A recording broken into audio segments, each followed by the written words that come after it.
আপনি জানেন আমরা যে ইন্টারনেটে ঘন্টার পর ঘন্টা সময় কাটাই, সেই ইন্টারনেট বাংলাদেশে প্রথম এসেছিল কবে? 1996 সালে বাংলাদেশে প্রথম ইন্টারনেট চালু হয়। তখন স্পিড ছিল মাত্র 33.6 kbps, যা এখন বাংলাদেশে 100 mbps এরও বেশি আমরা পেয়ে থাকি। সেই সময়ে একটি পেজ লোড হতে সময় লাগতো 1 মিনিট। ভিডিও দেখা তো দূরের কথা, একটা ছবি দেখতে হলেও ধৈর্যর দরকার ছিল।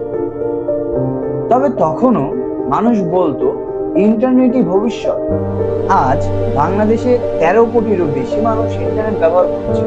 আমরা এখন চাইলে ইউটিউব, ফেসবুক, ইনস্টাগ্রাম, টিকটক সহজেই চালাতে পারি। সময় কতটা বদলে গেছে ভাবুন। আপনি যদি 1996 সালে থাকতেন, তাহলে আপনি কতক্ষণ ইন্টারনেট ছাড়া থাকতে পারতেন? কমেন্ট লিখে জানান, আর ভিডিওটি ভালো লাগলে শেয়ার করুন।